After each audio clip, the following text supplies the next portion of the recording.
Hello teacher and classmates, my name is Pamela Poroso and today I will be doing the graded activity number 2. The theme is evaluate the importance of Washback to improve the teaching and learning. Okay, Brown and Avi Greg-Krama state 5 major principles of language assessment. These are practicality, reliability, virality, authenticity, and washback. And today I will be talking about the last of them, that is a washback.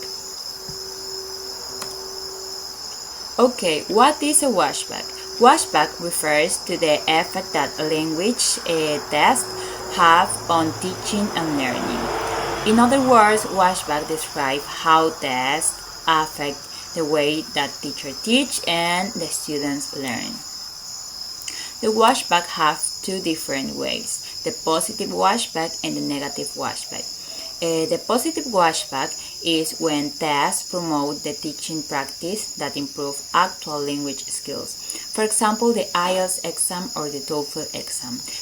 In this exam, the students do different activities and answer different questions that they can use in the other situation in their life.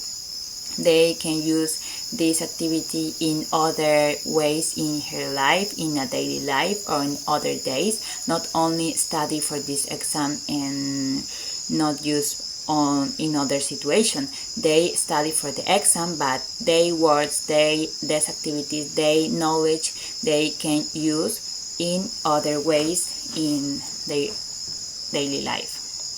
And the negative way of the washback is when poorly designed tests limits learning. For example, tests focus only on grammar or vocabulary without assessing communication skills. Is when students only study for the exam or for the presentation, but they don't use this knowledge in other situations or in other contexts. Okay, the washback do impact in teacher and in students. Okay, the impact on teacher. Teachers adapt their methods according to the type of exam. The positive example, if the text includes speaking questions, teachers will include speaking activities in their classes. This is important because the speaking skill is a very important skill, because when the student can to do a conversation, can to speak the language, or can to use the different words in context, is when the students learn the language to use in a different situation in their life. But when the students only study for this situation, only study for the exam, they don't know how to use these words or these themes in other ways or in other contexts. For example, in the negative example, in tests focus only on grammar, a teacher may neglect skills such as speaking or writing. Teacher only pay attention to the grammar rules, to the vocabulary, to a list of vocabulary, but they don't teach to their students to use these words or these rules in a context or in a different situations. Okay, the impact on students. The students have a positive motivation and a negative motivation. The positive motivation, when students feels more engaged or comfortable with the language, when they see the connection between that they learn and its application in a real life. The students feel very good when they realize that the theme of the class or the rule of the class or the word of the class, they can connect with her real situation and in her real life. They connect this word in this context in their life. They feel so engaged and comfortable with the teach of the teachers or with the classes or with the language in general. And the negative motivation when students only study to pass the test and do not acquire meaningful skills.